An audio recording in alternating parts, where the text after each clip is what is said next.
கடைசியில் எங்களை படம் மொழிதான் வந்தது. வீடு இல்ல, முக்கியமா வீடு இல்ல, டாய்லெட் இல்ல, வீட்டுக்கான வசதி ஒத்தருமையை செஞ்சுதாருல, கடன் வர மாட்டேங்கிறோம் 2 லட்சம் ரூபா. அப்பாட செலவுக்காக அவங்க அந்த காசு அதையும் கொடுக்கணும். நாங்க வீடுதான் முக்கியமா நாங்க கேட்கிறோம். வீடுதான் தாராங்களே இல்ல. எத்தனையோ நிறுவனக்காரர்கள் வந்து வீடு கேட்டு தாங்கன்னு சொன்னா சரி அனுப்பிட்டு போவாங்க, திரும்ப வர மாட்டாங்க. வீடு தாரத்துக்கு எங்களுக்கு டாய்லெட் இல்ல, பக்கத்து வீட்டுல இருக்கிற அக்காட வீட்டுதான் போய் போறது.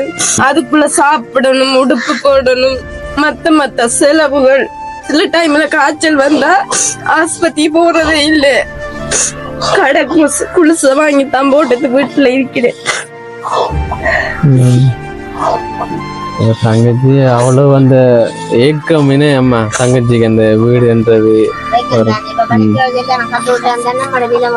நம்மளுக்கு ஒரு அண்ணா இருந்தா ஒரு தம்பி இருந்தா நம்மளுக்கு வெளிநாடு போய் ஒரு வீடு வாச கட்டி தருவாருன்றது தானே. அதுக்கு யோசனை தானே. இப்ப நம்மள எந்த நிலைமை நம்மளோட கடவுள் நம்மளை வெட்டி போட்டாங்க, அதுக்கு யோசனை தான். நம்மளுக்கு யோசனை தான். நான் சாப்பாடு கொடுக்குறதா இந்த புள்ளோட நிலைமையை நான் பாக்குறேன். என்னால என்ன முடியாது. அப்பா சொன்னதான் வீடு கட்டி தருமென்னு. அதுக்கிடையில இப்படி புற்றுநோய் வந்து அவரு இறந்துட்டாரு. எத்தனை வருஷமா புற்றுநோய் இருந்தது அந்த நோய் அவருக்கு? அது கடைசியில தெரிய வந்தது. அப்பாவுக்கு புற்றுநோய் இருக்கேன்டா, ஹாஸ்பிட்டலுக்கு கொண்டு போகணும்னு. ஆரம்ப கட்டத்துல சாப்பாடு வேணாம் இருந்தாரு. நாங்க சாப்பாடு தண்டிச்சு கொடுத்து பிரைவேட்டான ஹாஸ்பிட்டல்கள்லையும் போய் எடுத்தோம். அவங்க எல்லாம் சொல்லவே இல்லை புற்றுநோய் இருக்குன்னு. திரும்பத்தான் டவுன் ஆஸ்பத்திரி, மட்டக்களப்பில் இருக்கிற ஆஸ்பத்திரி போனதுக்கு பிறகுதான் அவங்க சொன்னாங்க இப்படி கேன்சர்ன்றது ரத்தத்துல இப்படி பாஞ்சிருக்காமன்று. சரி என்னதுக்கு பிறகு சரி ட்ரீட்மெண்ட் பண்ணுவோம், நாங்க குணப்படுத்தி தருவோம் என்று சொன்னாங்க. கடைசியில் எங்களை படம் மொழிதான் வந்தது.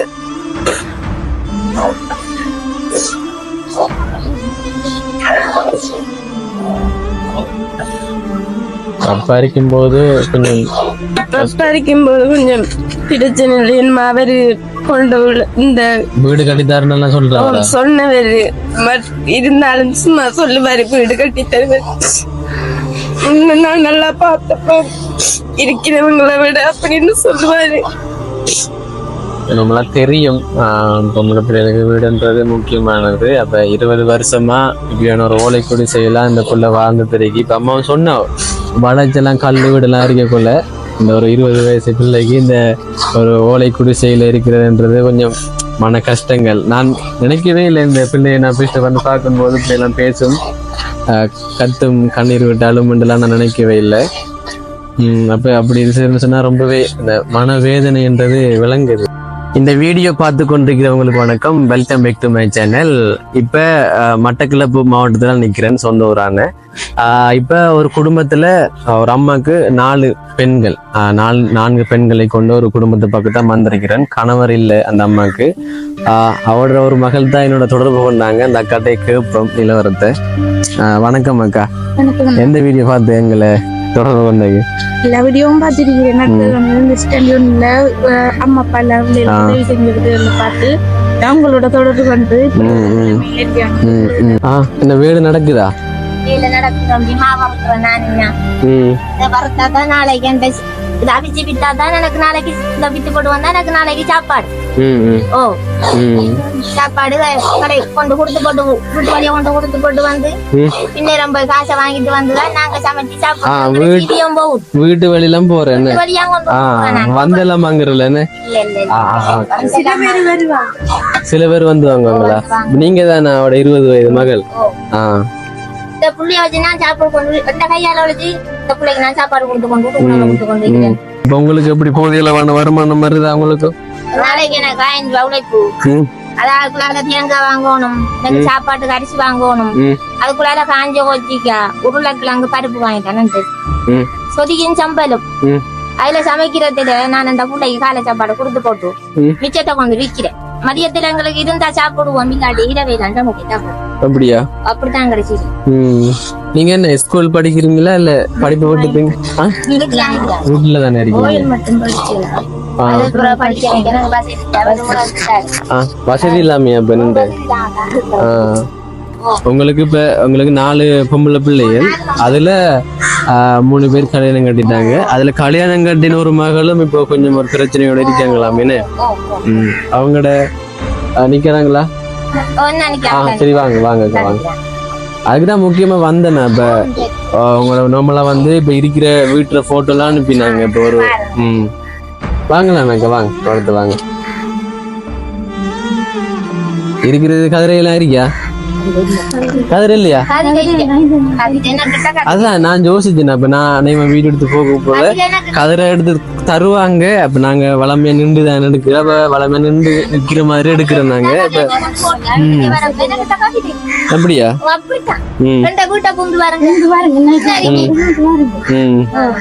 ஒரு சாமானும் இல்லையே.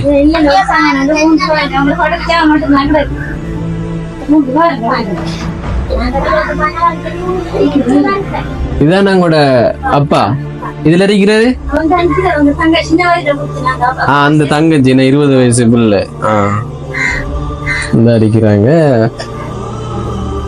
எதுக்குள்ள இருக்கிற சட்டி பண்ணதான் இந்த வீட்டு கண்டு இப்ப இருக்கிறது. சமையலா என்ன சமைச்ச காட்டுங்க படுத்து.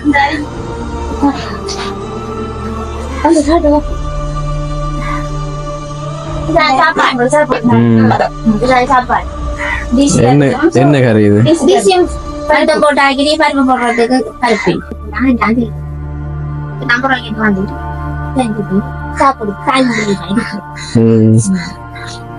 மனநோய்ன்றது சொன்னாங்க. அது உண்மையா? கிளீன் காட்டு இருக்கா? கிளீன் காட்டெல்லாம் இருக்குன்னு. ஒரு நகையிலுக்கு நாளைக்கு 1000 ரூபாய் சம்பளம். 1000 ரூபாய் சம்பளமா? ஒரு கணவர் இருக்கிறாரா? கணவர் இருந்தும் இல்லாத மாதிரி என்ன பிரச்சனை நடந்த? அவரு விட்டு வர காசு அப்படி கொண்டு வருவாரு. பிரச்சனை விட்டு போயிட்டாரா? ஒரு வருஷம் விட்டு வயசு பாக்குறோம். அந்த பிள்ளைக்கு 9 வயசு.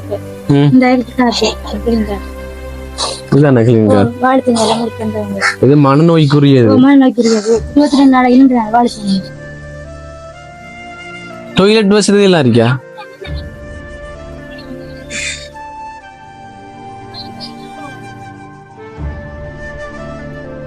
இதுல பார்த்தா தெரியுது. இப்ப இதுவும் கிட்டடிலாம் அடிச்சிருக்காங்க போல. சிலாகெல்லாம் புதுசா இருக்கு. இப்ப கிட்டடிலாம் அடிச்சிருக்காங்க.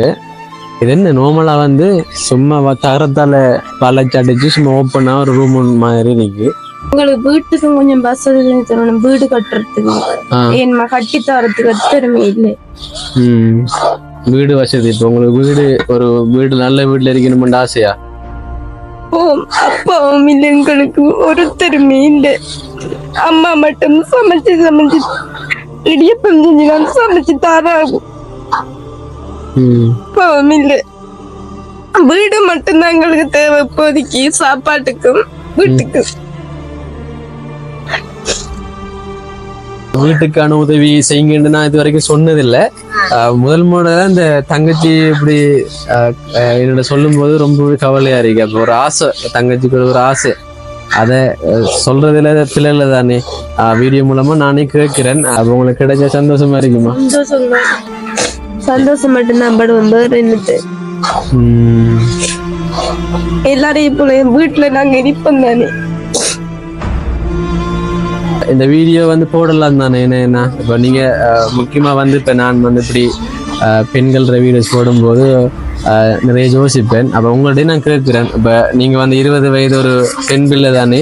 அப்ப நான் இந்த வீடியோ போடலாம் தானே. என்ன உங்களுக்கு சம்மதம் தானே? என்ன கட்டாயம் உதவி செய்ய வேண்டிய குடும்பம் தான் இவங்க. அதனால இந்த வீடியோ பார்த்துட்டு நல்ல உள்ளங்கள் இருக்கிறீங்க நிறைய பேர், கட்டாயம் வந்து உதவி செய்யுங்க. உதவி செய்ய முன்பாங்க. நிறைய உதவிகள் நான் செஞ்சு கொண்டு வரேன். இவங்களுக்கு ஒரு பெரிய ஒரு உதவி கிடைக்கணுமென்று நானும் ஆசைப்படுறேன், நடக்கும்னு நினைக்கிறேன். ஓகேங்க, என்னோட சேனலை சப்ஸ்கிரைப் பண்ண பார்த்து கொண்டிருக்கீங்க. நான் மறக்காம சப்ஸ்கிரைப் பண்ணுங்க. ஓகே, இன்னொரு வீடியோவில் உங்களை வந்து சந்திக்கிறேன். அது வரைக்கும் உங்களிடமிருந்து விடைபெறுகிறேன். உங்களில் ஒருவன் நான்.